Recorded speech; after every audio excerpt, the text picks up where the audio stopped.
Alors le Zohar de ce matin, Parashat Matot, il dit comme ça, Rabbi Chia Patach, Simchu et Yerushalayim, Vegilu ba kol ohavea, Susu ita masos, kol amitabelim alea. Il dit ici, Rabbi Chia, il dit comme ça, Tahazé, viens voir.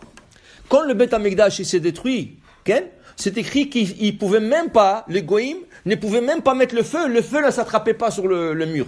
Ils voulaient mettre le feu, ça s'attrapait même pas sur le mur. Alors comment le Beth Amikdash a pris feu? C'est écrit qu'Hachem a donné ordre à Gabriel à Malach. Il lui dit, prends du Misbeach Elion, du Misbeach qui se trouve dans le ciel. Prends une braise, mets-la dans le Beth Amikdash et tout va prendre feu. Tout de suite, parce que Hachem voulait que, pour détruire Beth Amikdash, parce qu'ils ont fauté. Tout de suite, il a pris une braise, il l'a mis là-bas, et les goïms ont mis du feu, ça a pris feu. La Gemara nous dit, Hachem a puni l'ange Gabriel. Pourquoi? La Gemara dit, mais Hachem lui a dit de faire ça. Il dit, il fallait qu'il prenne son temps.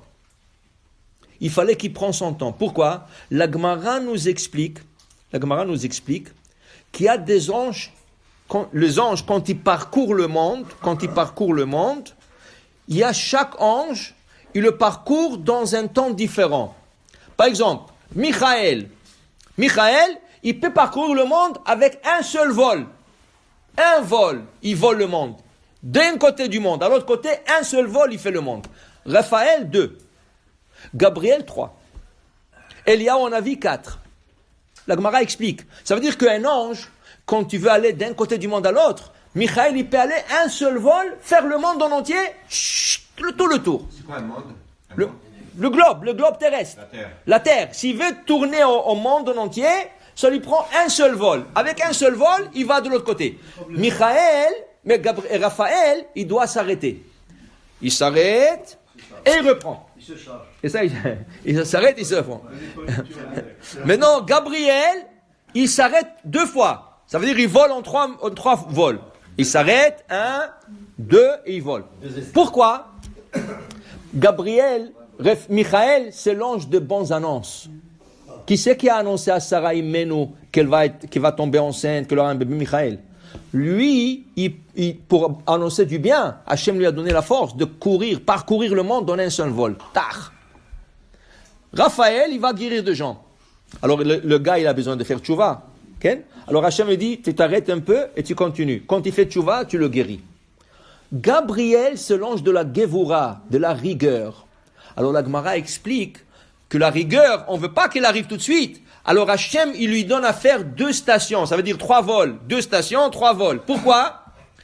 Pour que peut-être, entre-temps, ils vont faire tchouva et il n'aura pas emmené le malheur. Alors Hachem a puni Gabriel. Pourquoi? Il lui a dit, prends une braise, mets-la dans Beth Amikdash et ça va prendre feu. Parce que le goïm n'arrive pas avec la kedusha, ça n'arrive pas à attraper feu. Qu'est-ce qu'il a fait? Il a pris une braise, tout de suite il a mis. Il fallait que tu t'arrêtes. Il fallait s'arrêter pour qu'ils ont la chance, peut-être ils auraient fait tchouva, alors ils ont puni l'ange Gabriel. Dit Hachem, il ne pouvait pas voir ça. Dit Rabbi Chia, Hachem ne pouvait pas voir ça. Qu'est-ce qu'il a fait? Istalak. Il est monté au ciel, il ne voulait pas voir. Il ne voulait pas voir comme le Beth Amikdash. C'est sa maison. Il ne voulait pas voir que ça prend feu. Okay? Alors Istalak et Velo Ashgach. Il ne voulait rien regarder, qu'est-ce qui se passe en bas. Normalement, Hachem, il est mashgiach. Hachem, il surveille la terre. Il surveille ses enfants. Il surveille la terre d'Israël. Il surveille tout. Là, il ne pouvait pas voir. Parce qu'ils le goïm, ils vont détruire le Beth Amikdash. Ils vont tuer ses enfants. Ils vont exiler ses enfants. Hachem a dit, je ne peux pas voir ça. Istalak. Il est monté au ciel. Il allait tout faire. Alors, il dit ici, la Shekhinah, la présence divine, il a dit, waouh, regarde qu'est-ce qui se passe avec l'âme Israël. Elle ne pouvait pas voir. Elle est partie aussi. Okay? Les Malachim, quand ils ont vu ça, ils ont commencé à pleurer. Les Malachim ont pleuré. Okay? Il dit ici, Rabbi Chia, c'est ça qui dit le prophète Yeshaya. Simchu et Yerushalayim, Giluba, Kol Ohavea. Tout celui qui aime Jérusalem, il va se réjouir avec Jérusalem. Sisu ita masos. Réjouis-toi dans sa joie. Kol mit'abelim alea. Si tu avais de la peine pour Jérusalem, tu auras le droit aussi de te réjouir avec sa joie. Okay? Mais si pour toi, Jérusalem, c'est rien du tout, C'est une ville comme toutes les autres villes. Ou, par exemple, comment nous en application, comment? Dès le Shulchan Aruch, en faisant le jeûne public. Quand il y a un jeûne public à cause de la destruction de Beth Amikdash et tu jeûnes, ça veut dire que tu as de la peine pour Jérusalem. Okay? Tu vas à Asar Betamuz, Tisha B'Av, Asara Betevet. Tous ces jeûnes-là, pourquoi faire? C'est à cause de la destruction du temple. Alors il dit, toi tu as de la peine. Alors tu dis que je mange pas. Je mange pas, je vais pas manger. Jérusalem a été détruit ce jour-là. Le mur de Jérusalem a été défoncé ce jour-là. Moi je peux pas me réjouir, je peux pas manger, être bien quand Jérusalem était pas bien. Okay? Ah, mit-abelim alea, tu es en train de prendre le deuil sur Jérusalem. Attends quand Jérusalem va se réjouir. Si souita masos. Maintenant, quand tu auras la simha, toi, tu vas compter parmi ceux qui vont être dans la joie de Jérusalem. Pour dire c'est important de jeûner pour celui qui peut. Celui qui ne peut pas, on ne parle pas. Mais celui qui peut, altifrosh menatzibur. Ne t'écarte pas du public. Ne dis pas, ah, c'est des vieilles histoires, ça fait 2000 ans que c'est détruit déjà, chaque année c'est la même chose. Non. Plus que tu fais le deuil pour Jérusalem, plus que tu auras la simha de Jérusalem. Ken? Alors là, il dit, Rabbi Yahya, il dit ici, il y avait un péroud, il y avait une désunion. De qui? D'Akadosh Baruch Hu et la Shekhinah.